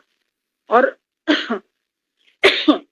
वो कभी कभी मतलब कौन सा एस्पेक्ट ध्यान में लेके ये कॉम्पनसेशन देना चाहिए, तो वो पीड़ित महिला को जो सेक्सुअल असॉल्ट या तो इसकी पीड़ित है, तो उसको उसकी मानसिक स्थिति देख के या तो उसकी शारीरिक जो भी क्षति हुई होगी वो देख के वो कॉम्पनसेशन की अमाउंट फिक्स की जाती है। या तो उसका जो भी सेक्सुअल हैरेसमेंट की वजह से, मेंटल हैरेसमेंट या फिजिकल हैरेसमेंट की वजह से अगर वो उसकी एफिशिएंसी कम कर होती है या तो ध्यान नहीं दे पाती है काम में, तो वो जो उसका भी नुकसान हुआ है वो बारे में, तो वो भी नुकसान भरपाई मांग सकते हैं। या तो कभी कभी इससे मेंटल ट्रॉमा में चली जाती है महिलाएं जो हॉस्पिटलाइज है, या जो भी उनका ट्रीटमेंट का खर्चा है वो भी कॉम्पनसेशन के तहत वो आरोपी जो होगा उससे मांगी जा सकती है। या तो फिर जो भी कॉम्पनसेशन की अमाउंट है वन हैंडेडली, मतलब एक ही टाइम वन टाइम देना चाहिए, या तो फिर जो भी इंस्टॉलमेंट वो कमिटी या मैनेजमेंट अलाउ करेंगे वो हिसाब से उसको इंस्टॉलमेंट में ये सब देना पड़ेगा। और हर 3 महीने के अंदर ये जिलाधिकारी को, डिस्ट्रिक्ट कलेक्टर को इनके रिपोर्ट्स जाने चाहिए। हर 3 महीने में डिस्ट्रिक्ट ऑफिसर को ये जाना चाहिए कि हमारे ये during this 3 months we don't have any complaints of sexual harassment at our establishment. अगर कोई भी कंप्लेंट नहीं आई है तो इस तरह से भी रिपोर्ट जाना चाहिए। अगर कोई कंप्लेंट आई है तो उसका तो पूरा रिपोर्ट ही जाना चाहिए। मगर ये सब जिम्मेदारियां ये पूरा नहीं करते हुए दिख रही है एस्टेब्लिशमेंट सब। तो इसके अंदर अगर ये दोषी पाए जाते हैं तो उसमें मैंने जैसे कहा किल हो सकता है या ये हो सकता है। तो इस प्रकार से ये कानून बहुत ही बड़ा मजबूत है, महिलाओं के साथ में है। तो मेरी सब महिला कर्मचारियां, जो भी मेरी महिला सखियां हैं, उनको रिक्वेस्ट करूंगी कि कभी भी ऐसी छोटी से छोटी भी क्यों न हो, आपको किसी ने गलत तरीके से छुआ है तो आप उसको सहते मत जाइए, उसका प्रतिकार करिए।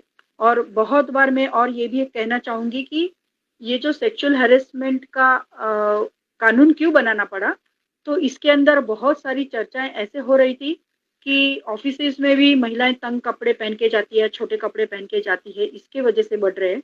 तो ये बात बहुत ही गलत है और इसीलिए ऐसा ये कानून बनाने की जरूरत पड़ी। और उसके पहले, ये कानून बनाने के पहले सुप्रीम कोर्ट में एक विशाखा एनजीओ का जजमेंट आया था और उसमें गाइडलाइंस दिए थे। ये कानून बनने तक वो विशाखा गाइडलाइंस करके फेमस था कि वो एक भवरी देवी करके राजस्थान में ये थी, सोशल वर्कर थी। तो वहां पे मतलब वो क्या बोलते हैं, वो कुछ ग्राम पंचायत लेवल में जो आरोग्य सेविकाएं ऐसा कुछ काम कर रही थी वो महिला। तो उसको गांव नजदीक के एक गांव में बाल विवाह होने वाली है ऐसी मालूमात मिली थी। तो वहां पे जाके उसने ये समझाने का काम किया कि ये बाल विवाह करना कितना गैर कानूनी है और उचित भी नहीं है, क्योंकि वो लड़की बहुत ही छोटी थी और लड़का भी छोटी उम्र का था। तो ये गलत है, क्योंकि हमें पता है कि बहुत जगह पे ऐसे होता है कि बच्चे जब पैदा होते हैं तब भी रिश्तेदारी में रिश्ते पक्के कर दिए जाते हैं कि बड़े होके मेरी लड़की मैं तेरे लड़के को दूंगा, तेरा लड़का मेरी लड़की को, इस तरह से कॉम्प्रोमाइज करके बचपन से ही किया जाता है। तो ये औरत ने रुकवाने की कोशिश की, मगर वहां पे जो उनकी गांव की पंचायत थी उन्होंने फतवा निकाला कि इसको इसकी सजा मिलनी चाहिए। और क्या सजा दी ये जो भंवरी देवी थी उसको, तो 5 जनों ने मिलके गैंगरेप किया था वो औरत पे। और तभी विशाखा नाम की एनजीओ ये महिला की सहायता करने के लिए आई और उन्होंने रिट पिटिशन दाखिल किया था सुप्रीम कोर्ट में। और ये छलावा जो हुआ कि मतलब उसका ये लैंगिक अत्याचार हुआ है उसको काम की जगह, मतलब वो जो अपना ड्यूटी कर रही थी उसमें उन लोग ने बाधा लाई थी और उसका नतीजा था कि उन लोग के फतवे की शिकार बन गई वो। तो तभी ये गाइडलाइंस में ये सब दिया गया कि हर एक जगह पे ऐसी आईसीसी कमेटी होनी चाहिए। हमारे न्यायालय में भी ऐसी कमेटियां स्थापित है। तो ऐसा कोई भी एस्टेब्लिशमेंट नहीं होना चाहिए कि जहाँ पे इंटरनल कंप्लेंट कमेटी न हो। तो इस प्रकार से ये कानून बहुत मजबूत है और ऐसा मर्दों ने भी दिमाग ख्याल से निकालना चाहिए। ये पुरुष प्रधान संस्कृति जो है और औरतों को सेकेंडरी स्टेप पे देखा जाता है कि महिलाओं ने तो घर में ही रहना चाहिए, चूल्हा चौका ही करना चाहिए, भले कितनी पढ़ी लिखी हो तो भी उनको चूल्हा चौका ही करना चाहिए, बच्चे संभालने चाहिए, भले नौकरी करे तो नौकरी भी संभाले, ये भी करे। तो ये जो मेंटालिटी है, और हम लोग खुद सिखाते हैं अपने बच्चियों को। बच्ची थोड़ी बड़ी हो जाती है कि चलो बर्तन मांजो, झाड़ू निकालो, ये सब काम हम लड़कियों को देते हैं। मगर लड़कों को कभी हम झाड़ू हाथ में देके बोलते हैं बेटा झाड़ू निकालो, नहीं नहीं देते, क्योंकि ये हम ही उसको आगे लेके जाते हैं कि वो महिला है तो उसने महिला जैसे ही काम करने हैं, बर्तन ही मांजने हैं, खाना ही पकाना है। हम छोटी बच्चियों को भी तुरंत सब्जी काटने के लिए बिठा देते हैं, मगर बच्चों को क्या करते हैं, लड़कों को पैसा हाथ में देके दुकान में भेजते हैं, तो जिससे उसका प्रैक्टिकल नॉलेज अपने आप बढ़ने लगता है। तो यही काम हम लड़कियों से भी करवा सकते हैं। हम बोलते हैं हम 21st सेंचुरी में रहते हैं, मगर है हमारे ख्यालात अभी भी 16 सेंचुरी में जो थे, 16वीं सदी में वैसे ही है कि हम औरतों को आज भी नीचा दिखाने की बहुत कोशिश करते हैं। ये जो लैंगिक अत्याचार के मामले और क्यों बढ़ते हैं कि ऐसे जो बड़े बड़े एस्टेब्लिशमेंट्स में एक आधी महिला अपने से आगे निकल रही है, तो ये उसका जो पुरुष ईगो है तो वो ईगो हर्ट होता है, और मेल ईगो हर्ट होने के बाद ये तरीका कौन से अपनाते हैं। तो पहला तरीका ये होता है कि किसी औरत की बदनामी कर दो, उसके कैरेक्टर को नीचा दिखाने की कोशिश करो, वो महिला अपने आप अपने वश में आ जाएगी। ये आज भी पुरुष प्रधान संस्कृति में माना जाता है, और इसीलिए महिलाओं को आगे आने नहीं देना चाहते वो लोग। हर एक बहुत जगह पे आप लोग भी मान्य करोगे कि ये बहुत जगहों पे ऐसे होता है कि एक आधी महिला अपने बल पे, मतलब अपनी कुशलता से आगे निकल रही है, तो उसको आगे निकलने का मौका नहीं देते, उसको पीछे खींचे रहते हैं, अरे ये तो महिला ये क्या करेगी। क्योंकि मुझे भी ऐसे अनुभव हो चुके हैं, जब भी एक हाफ मर्डर के केस में मेरे बेटे के दोस्त थे, वो 5 जन थे, उसमें से 2 जन मेरे मेरे पास आए थे, तो उनको मुझे कोर्ट में छुड़वाना था, हाफ मर्डर का केस था। तो उसमें जब भी रिमांड आया था कोर्ट में, तभी वो हवलदार ने अभी कैसे पुलिस का और ये सब साठगांठ रहती है, अब सबको मालूम है, बोलने जरूरी नहीं है। तो वो पुलिस लोग उनको वकील दे रहे थे, वो नहीं किया, मगर वो बोले नहीं मेरे दोस्त की मम्मी है तो हम उन्हीं से करवाएंगे।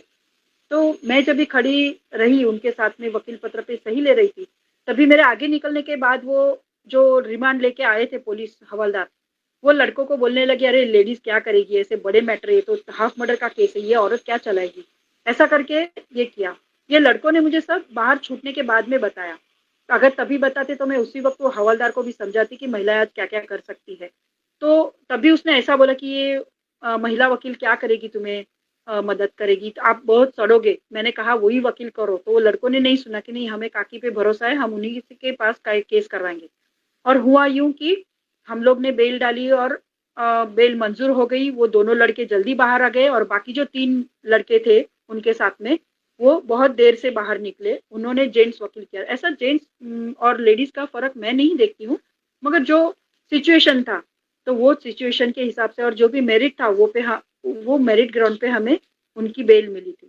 तो तभी लड़के जब भी बाहर आए तभी उन्होंने हमें ये बात बताई थी। तो मैंने कहा था उन्होंने कि अभी वही हवलदार को जाके बताओ कि ये महिला वकील ने हमें जल्दी बाहर निकाला, बाकी 3 जन अभी भी अंदर है।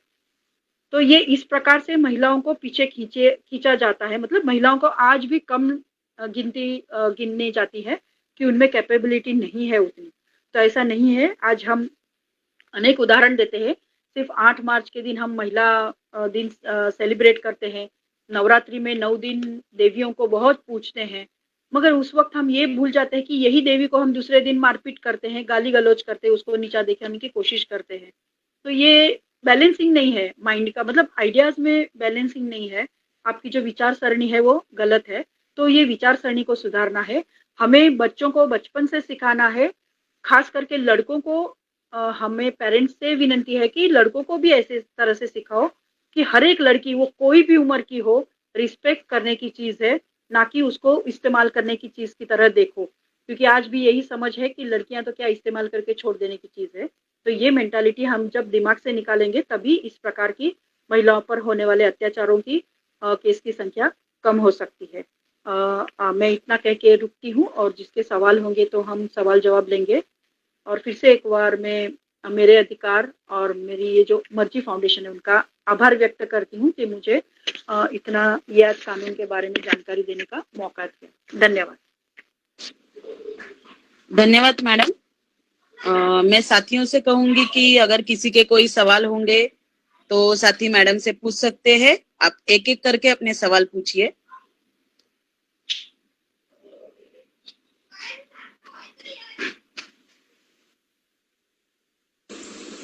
हेलो, मेरी आवाज आ रही है? हाँ अंशु जी बोलिए, आपकी आवाज आ रही है। ओके। मेरा दो सवाल था। पहला ये था कि अगर कोई भी महिला जब भी टीम के पास जाती है रिपोर्ट लिखाने के लिए कमेटी के पास, तो उसको कुछ एविडेंस देने की जरूरत पड़ती है वहां पे, तो क्या देना पड़ता है या फिर सिर्फ रिटर्न में कंप्लेंट ही लिखना होता है बस? नहीं, रिटर्न में कंप्लेंट तो देनी ही है। अगर एविडेंस नहीं दे पाते, मैंने वो जैसे एक क्लॉज बताया मैंने कि अगर वो एविडेंस नहीं दे पाती है और अगर प्रूव नहीं होता है केस, तो भी इसका मतलब ये नहीं निकालना जाना चाहिए कि ये कंप्लेंट झूठी थी। तो मतलब ऐसे जेन्युइनिटी पे शक करना, ये तो मतलब जो स्टेटमेंट लेंगे अगर कमेटी के मेंबर्स उनकी कैपेबिलिटी इसीलिए तो बताई गई है कि उनका क्वालिफिकेशन क्या होना चाहिए कि 5 साल का तजुर्बा होना चाहिए, तो वो महसूस कर पाएंगे कि ये कंप्लेंट झूठी है या सही है। तो उस बिना पे भी वो अपना ये दे सकते हैं, मशवरा दे सकते हैं। ऐसा नहीं है कि अगर लड़की ने एविडेंस नहीं दिया है तो कभी कभी एविडेंस निकल आते हैं। आजकल तो सब ऑफिस में सीसीटीवी कैमराज है, तो उसका भी मतलब इस्तेमाल हम एविडेंस के तौर पे कर सकते हैं। या तो कभी कभी सहेलियों के साथ में शेयर किया जाता है, अपने ऑफिस कलीग जो होते हैं उनके साथ में भी बातें शेयर की जाती है। या तो आजकल व्हाट्सएप पे अगर वो कोई गंदे अश्लील मैसेजेस भेज रहा है या रात रात को व्हाट्सएप कॉलिंग या वीडियो कॉलिंग करता है, तो ये सब एविडेंसेस मोबाइल में अपने मिल जाते हैं, तो ये भी एविडेंस काम आ सकते हैं। दूसरा ये था कि मान लो कि मैं किसी भी मेरे जो साथी है उसको मैं ये गलत इंटेंशन नहीं है मेरा उसको टच करने का या फिर उसको छूने का, मैं किसी अलग ही सोच से उसको छू रहा हूँ, तो क्या वो लैंगिक शोषण में आएगा?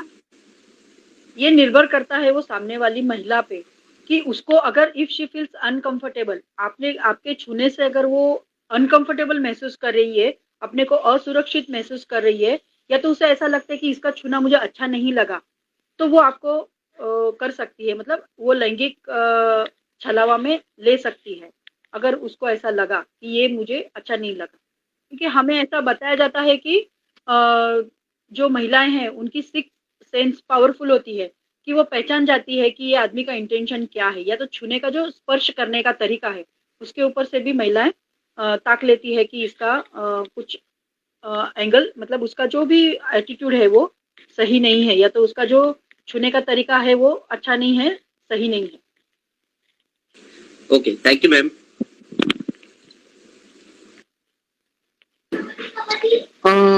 वैभव जगताप जी, आपको कुछ सवाल है जिसे पूछना है, आप पूछ सकते हो। यस यस यस मैडम जी। हाँ पाटिल मैडम जी नमस्कार। नमस्कार। मैडम जी मुझे थोड़ा मेरा एक्सपीरियंस शेयर करना है आपके साथ से, और उससे रिलेटेड 2-3 सवाल रहेंगे। बताइए। तो पहली बात मैं बताना चाहूँगा, मैं एक सरकारी कर्मचारी हूँ, और मेरे ऑफिस में ऐसा एक इंसिडेंट हुआ था। और आपने जो ये प्रोसेस जो बताया है वो मुझे लगता है वो महिला बाल संगोपन विभाग जो है उसका एक जीआर भी है उसके रिलेशन में है। तो आपने ये जो पूरे प्रोसेस बताई थी वो जीआर में भी सब मेंशन थी। तो हम लोग ने क्या किया था, जब ये इंसिडेंट, तभी वो महिला जो थी वो ऑफिस में काम करती थी, वो लो पोस्ट पे काम करती थी, और ये इंसिडेंट जिसके साथ हुआ था, जिसने किया था ये इंसिडेंट, वो ऑफिस में सीनियर पोस्ट पे था। तो उसने क्या किया था कि वो महिला को बार बार उसकी तरफ आकर्षित करने के लिए वो अलग से वर्डिंग में उसके साथ बात करता था।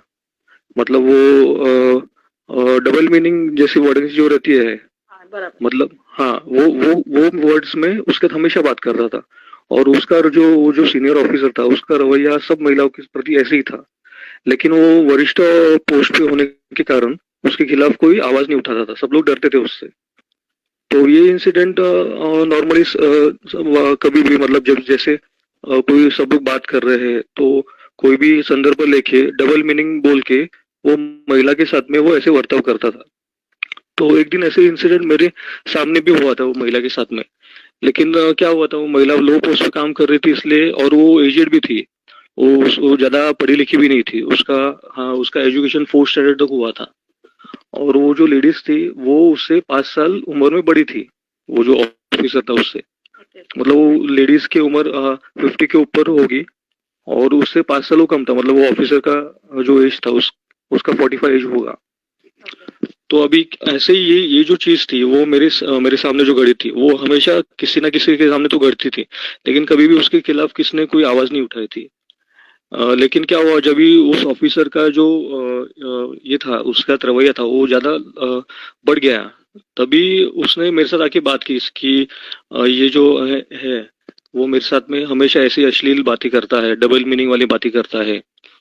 तो तो मैंने उसे पूछा भाई अभी आपको क्या करना है इस बारे में, क्योंकि जब भी आपने जैसे कहा कि उसको ये जो जीआर में भी लिख दिया है कि आपको कंप्लेंट करना है आईसीसी के पास में, तो वो महिला ने जो है वो कंप्लेंट भी किया और उसके बाद में उसने इवन महिला आयोग में भी कंप्लेंट किया था, जो राज्य महिला आयोग है महाराष्ट्र राज्य, वहां पे भी कंप्लेंट की उस महिला ने। और उसने जब भी कंप्लेंट की उसके बाद में हमारे ऑफिस में करस्पॉन्डेंट चालू हो गया महिला आयोग का और इसका अपना ऑफिस का। तो महिला आयोग ने कहा था कि आप जो ये चीज का है उसका आप कमेटी बिठाइए और उसका जो अहवाल है वो सादर कीजिए।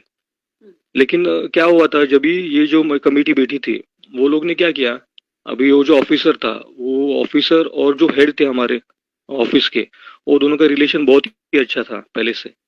तो उन्होंने क्या किया, जो हमारे ऑफिस में पहले जो कमेटी अस्तित्व में थी महिला तकरार निवारण समिति, वो समिति वो लोग ने तुरंत ही बर्खास्त कर दी और उसके जगह पर एक ही दिन में नई समिति गठन करवा दी। और वो जो नई समिति के जो सदस्य थे वो सदस्य सब वो ऑफिसर के फेवर में के सदस्य थे।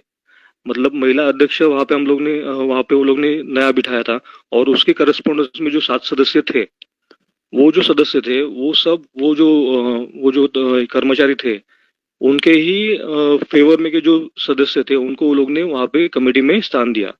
तो फाइनली जो रिपोर्ट बनी थी वो रिपोर्ट में वो लोग ने महिला जो जिसने तकरार की थी उसके खिलाफ वो रिपोर्ट बनाया और वो जो रिपोर्ट है वो महिला तकरार निवारण समिति का उन्होंने महिला आयोग और जहां जहां पे इस महिला ने तकरार किया था, इवन इसने सीएम ऑफिस में भी कंप्लेंट की थी, तो वहां पे ये लोग ने सबमिट कर दिया। और फिर बाद में ऐसे ही वो रिपोर्ट जब इसके महिला के पास में आई जो ये पीड़ित महिला थी, तभी उसको पता चला कि वो महिला जो रिपोर्ट बनाया है वो रिपोर्ट में ऐसे लिखा है कि सो एंड सो महिला का सो एंड सो ऑफिसर के साथ में पहले से ही वाद था। तो वो जो वाद था उसका ही महिला ने गुस्सा निकालने के लिए उसकी झूठी तकरार की। और जो कमेटी के सामने जो लोगों की साक्ष्य वो लोगों ने ली थी, वो लोगों ने भी बाद में वो महिला का साथ देने का छोड़ दिया। वो लोग भी बोले कि हम भी अभी ऑफिसर के खिलाफ आपके साथ में साक्ष्य नहीं देंगे। लेकिन मैंने जो उस इंसिडेंट के टाइम पे मैं वहाँ पे एक ये था साक्षीदार था, मैंने सिर्फ वो उस महिला के बाजू में साक्ष्य दी। लेकिन बाद में वो रिपोर्ट में ऐसे मालूम पड़ा कि मेरे साथ में भी ऐसी हुआ कि श्री वैभव जगताप जो है उन्होंने महिला जो वहाँ पे घटना घटित हुई थी उसके बाजू से ये दिया, साक्ष्य दिया, लेकिन पुरावे देने के लिए वो असमर्थता दिखाई, ऐसे उस रिपोर्ट में लिखा है। लेकिन जबकि मैंने साफ साफ रिपोर्ट में लिखा था कि उस जगह पर मैं मौजूद था, उस समय मैं मौजूद था और मेरे सामने इस व्यक्ति ने इस महिला को अश्लील बातें की है। तो ये सब कहने के बाद भी जो हम लोग की जो हेड थी, प्रमुख थी, उन्होंने जो समिति गठन की थी वो गठित समिति ने वो जो रिपोर्ट बनाई थी वो झूठी रिपोर्ट बनाई। और वो झूठी रिपोर्ट का जो है वो लोग ने बाद में आगे पूरे महिला आयोग और जो जगह पर उस महिला ने कंप्लेंट की वहां पे फॉरवर्ड कर दी। उसके बाद में निष्कर्ष ये हुआ कि वो महिला जो है उसके साथ कुछ प्रॉब्लम हुआ नहीं था। और बाद में वो लोग ने क्या किया, जिस ऑफिसर ने जो गलत व्यवहार वर्ताव किया था उसका थोड़े दिन के लिए एक दूसरे ऑफिस में ट्रांसफर कर दिया। लेकिन मैसेज यही गया था कि महिला ने जो था वो झूठी कंप्लेंट की थी। तो इस पर मैडम आप क्या कह सकती है, और अगर आगे हमको कुछ करना है तो अभी इस इंसिडेंट में अगर कुछ होने की पॉसिबिलिटी है या नहीं? नहीं, ये जब भी आपको पता चला कि ये जो बाद में जो समिति बनाई उसके अंदर सब मैनेजमेंट फेवर्ड लोग थे, यस वो महिला उसकी ऑब्जेक्शन वो ले सकती थी कि ये सदस्य के सामने में अपनी बात नहीं रखूंगी, यस सदस्य अपॉइंट किए जाए। और एक एनजीओ की भी सदस्य वहाँ पे होनी चाहिए थी, उनके साथ भी वो बात करके उसका ऑब्जेक्शन ले सकती थी।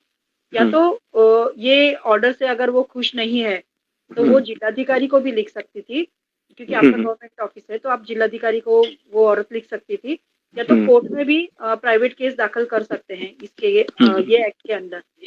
हाँ मैडम जी, मैं बताना चाहूँगा, जो महिला थी उसने उस समय जो ये समिति गठन की थी, उस समिति में जो एनजीओ का आपने जिक्र किया है, एनजीओ का एक ही सदस्य उपलब्ध वहाँ पे नहीं था, शामिल नहीं था।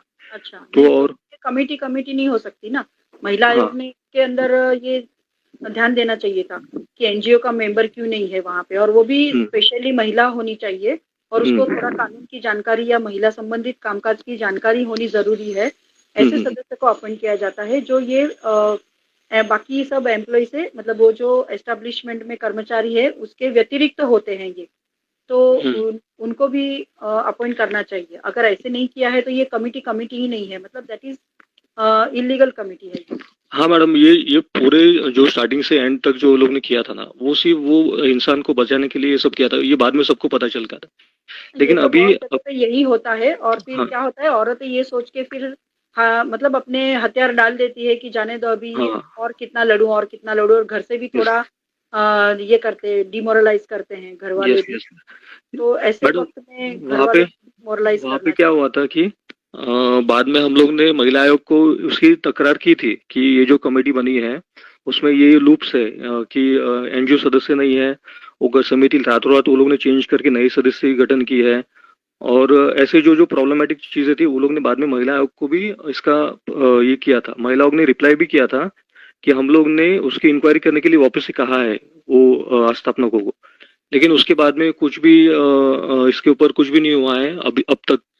और अभी ऐसे सबको लग रहा है कि ये सब इशू ठंडा हो गया है, सब इशू खत्म हो गया है। नहीं, फिर से आप महिला आयोग को ये कर सकते हैं ना, फॉलोअप रखना जरूरी होता है इसमें, क्योंकि महिला आयोग में से हजारों तकरारी रोज आती हैं, तो ये हर एक कंप्लेंट्स के पीछे अगर कंप्लेनेंट फॉलोअप रखता है तो जल्दी उसमें थोड़ी बात बनती है। अदरवाइज अगर हम लोग कुछ फॉलोअप नहीं ले रहे, इंटरेस्ट नहीं दिखा रहे, तो महिला आयोग के सदस्य भी यही सोचेंगे ये चलो इनका कुछ अभी नहीं आगे चलना है, तो फिर वो लोग बाजू में रख देते हैं। मतलब नेचुरल टेंडेंसी है ये किसी की भी, अगर हम फॉलोअप करते हैं, अगर वहाँ जाके हम पूछते कि मैडम मेरे कंप्लेंट का क्या हुआ, तो कुछ असर होता है, इफेक्ट होता है। और उस समय पे जो चीज घटी थी उसका एविडेंस भी प्रूफ दिया था, और उसका एविडेंस रिकॉर्ड भी हुआ था मोबाइल में, उसका मोबाइल रिकॉर्डिंग भी हुआ था। वो रिकॉर्डिंग जो है वो समिति के सामने, जब ये वो समिति गठित की थी, वो लोग का इंक्वायरी चल रहा था, तभी हम लोग ने वो प्रोड्यूस भी किया था, लेकिन वो दिखाने के बावजूद भी समिति ने ऐसा झूठा रिपोर्ट बनाया। नहीं तो तभी कर सकते थे आप, कोर्ट में भी ये कर सकते थे। हाँ, लेकिन जब भी पुलिस स्टेशन में जब भी ये महिला गई थी रिपोर्ट लिखवाने के लिए, तभी वहाँ के जो सीनियर थे उन्होंने भी रिपोर्ट लेने से इनकार कर दिया था। ये गलत बात है ना। फिर तो आप एसीपी डीसीपी या सीपी को लिख सकते थे वो एरिया के एक्शन लेने के लिए। अगर राइटिंग में आप कंप्लेंट देते थे कि ये पुलिस स्टेशन में कंप्लेंट करने गई थी मगर मेरी कंप्लेंट नहीं ली गई, तो जो सीनियर लेवल के ऑफिसर्स होते हैं वो जरूर एक्शन लेते थे, क्योंकि राइटिंग में दी हुई चीज पे उनको आजकल रिप्लाई करना या तो उसके ऊपर एक्शन लेना अभी ये हो गया है। तो वो लोग थोड़े सजग हो गए हैं, क्योंकि अभी लोग भी अवेयर हो गए हैं अपने राइट्स के बारे में, तो पुलिस भी अभी इग्नोर नहीं करते हैं। अगर लोकल पुलिस स्टेशन लेवल पे इग्नोर किया है तो अपर लेवल पे जा सकते थे, वो लोग इग्नोर नहीं कर सकते ये चीज। लेकिन कैसे होता था, वो जो महिला थी वो एक तो पहले से ही उसका एज ज्यादा था और वो पढ़ी लिखी नहीं थी, वही सब सर्कमस्टेंसेस। मैं आपको थोड़ा बीच में रोकना चाहूंगी, सॉरी, हमें समय देखना चाहिए और बाकी के लोगों के भी कुछ प्रश्न होंगे, तो उन्हें भी हमें मौका देना पड़ेगा, तो इसीलिए आप थोड़ा ये करिए। मैं आपसे हाँ, मेरा एक ही लास्ट क्वेश्चन रहेगा कि मैडम अभी इस इंसिडेंट को लगभग 6 महीने से ज्यादा हो गया है, तो अभी अगर इस चीज का अगर फॉलोअप करेंगे तो ये चीज में अगर आगे कुछ प्रोसेस हो सकती है क्या, क्योंकि रिपोर्ट वो लोग ने झूठी भेजी है। वो मैं भी ये मतलब ये कानून में इतने एक्सपर्ट नहीं हूँ, मगर ये अपील या जो भी है इसके आगे का पार्ट वो आप चाहे तो आप मेरा नंबर ले सकते हैं, शशिकला जी से या तो मंगेश सर से कांटेक्ट बाद में कर सकते हैं। मैं भी तब तक मालूमात करती हूँ कि अगर 6 महीने हो चुके हैं तो उसके बाद में क्या एक्शन ले जा सकते हैं। बट आप महिला आयोग के साथ में तो फॉलोअप रख सकते हो। महिला आयोग के लिए कोई ये नहीं है, उसमें कोई टाइम लिमिट नहीं है, तो वहाँ पे आप अपना फॉलोअप चालू रखने के लिए वो पीड़ित महिला को कह सकते हैं। Yes yes yes. या तो जिलाधिकारी जो वो एरिया के है, या तो जो डिस्ट्रिक्ट ऑफिसर स्पेशली अपॉइंट किए जाते हैं ये कमेटी के लिए, एलसीसी के लिए, तो उनको भी आप करके बात कर सकते हो। बर। धन्यवाद पाटिल मैडम जी, आपने बहुत अच्छे मार्गदर्शन दिए इस सवाल पर। साथियों, किसी का कोई सवाल है मैडम जी से पूछना है तो आप पूछ सकते हो।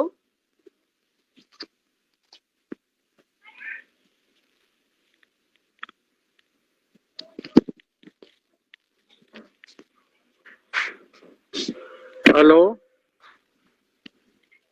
हेलो, मेरी आवाज आ रही है मैडम? हाँ बोलिए हीरालाल जी, बोलिए, आपकी आवाज आ रही है। मैडम से मेरा एक प्रश्न ये है कि जो विक्टिम है, महिला विक्टिम,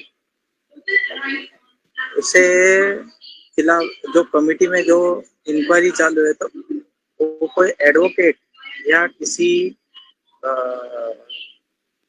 इमिनेंट या कोई नॉलेजेबल पर्सन की वो हेल्प ले सकती है क्या?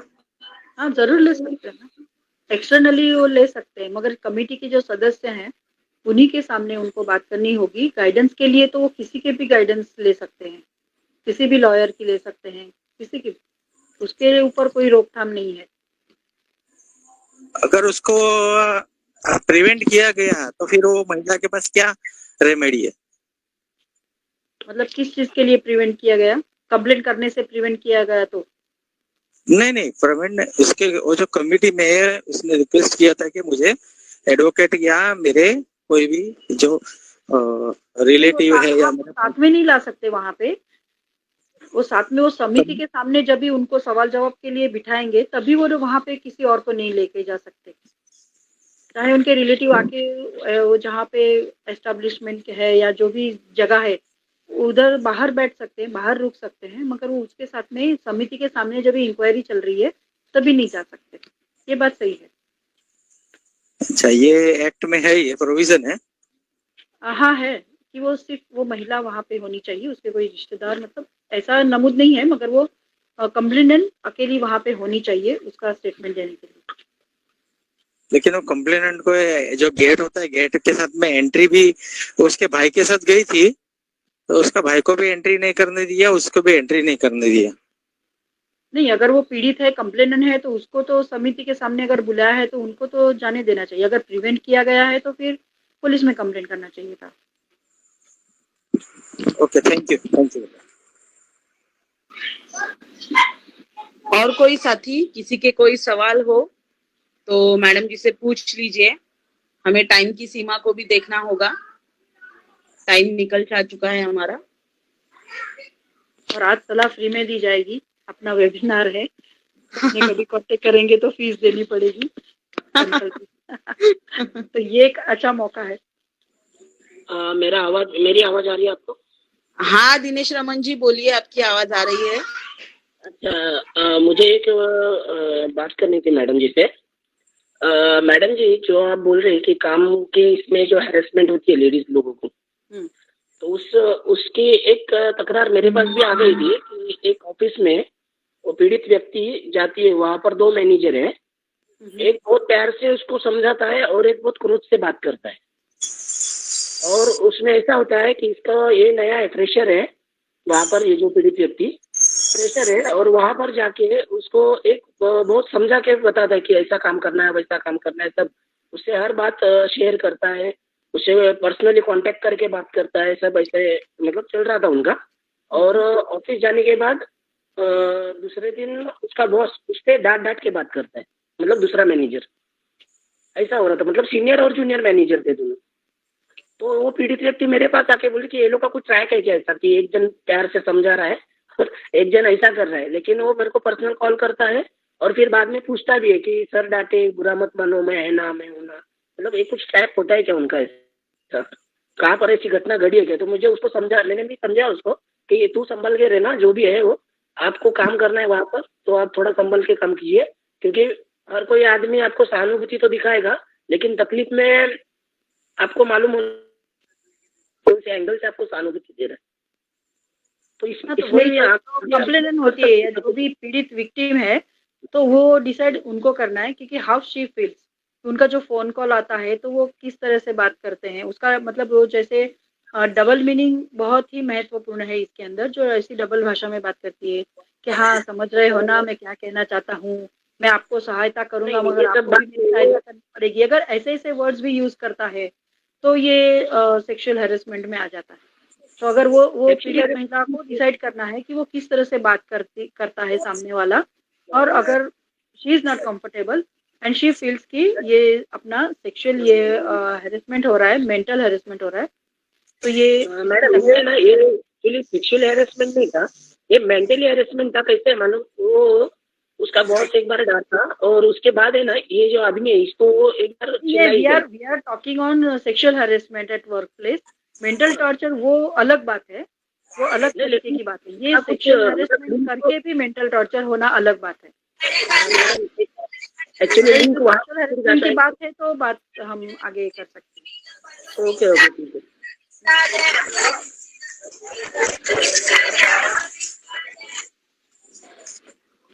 और कोई साथी, किसी के कोई सवाल?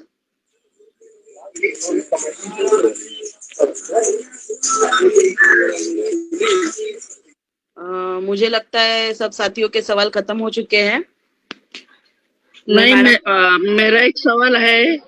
हाँ मैडम, मेरा एक सवाल है। हाँ तृप्ति मैडम। हाँ बोलो। हॅलो, मेरी आवाज आ रही है? हाँ आ रही है। हो मॅडम बोला तुम्ही.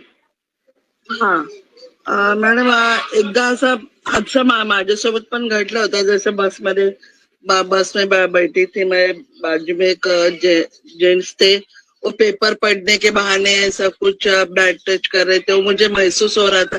तभी मैंने तो एक्शन लिया था कि मुझे गुस्से से उसका एक दो बार समझा, नहीं माना, पेपर उसके हाथ से छीन के मैंने फाड़ के खिड़की के बाहर भी फेंका था, तो लिया था। लेकिन ऐसा अगर किसी लेडीज के साथ में घटना घटती है तो उसको क्या हम सजेस्ट कर सकते हैं कि वो ऐसा कौन से कमेटी में जा सकती है या पुलिस कंप्लेंट कर सकती है?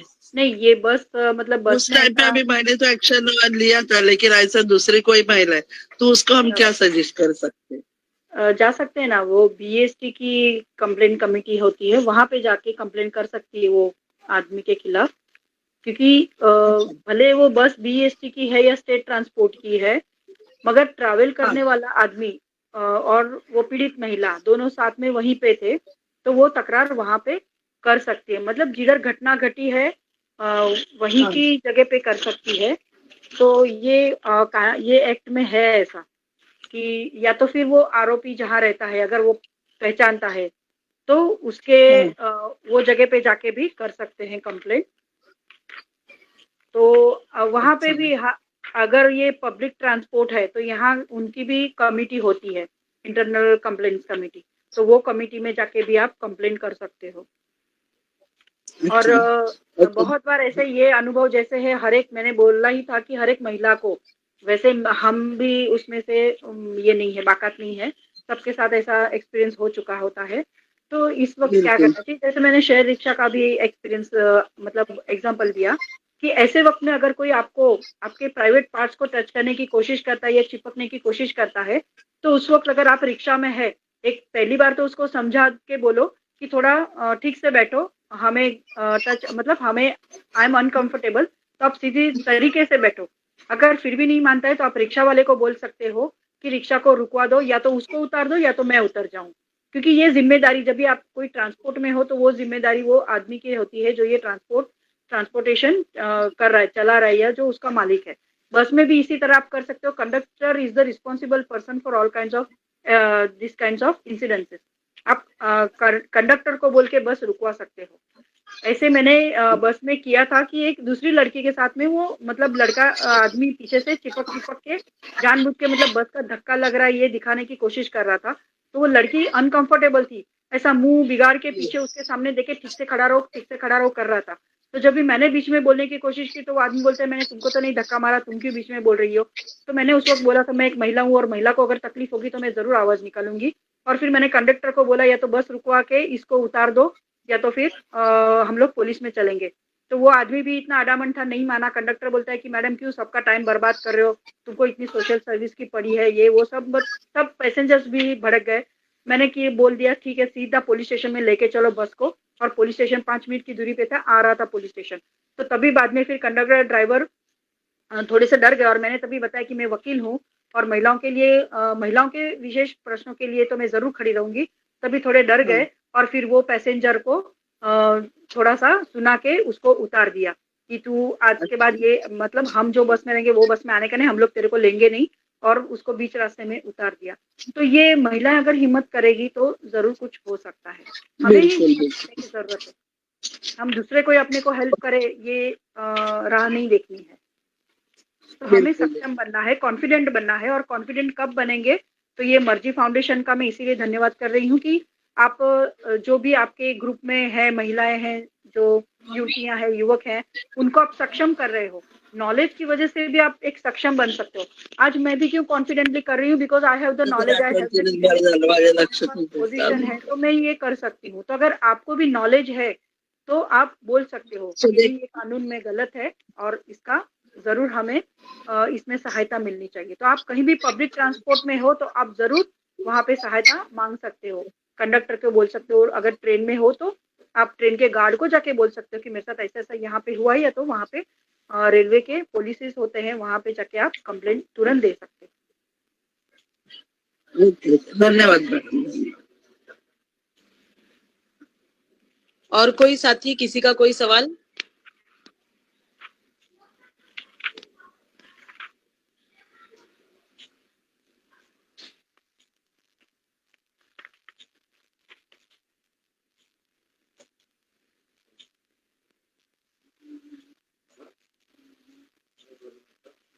कोई सवाल नहीं है?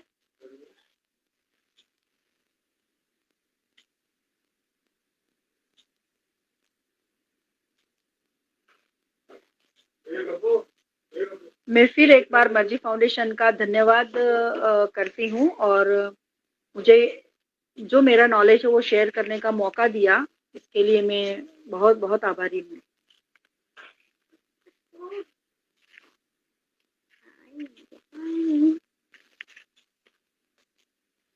सपना जी और कोई सवाल नहीं है तो ठीक है मैडम जी। मैडम जी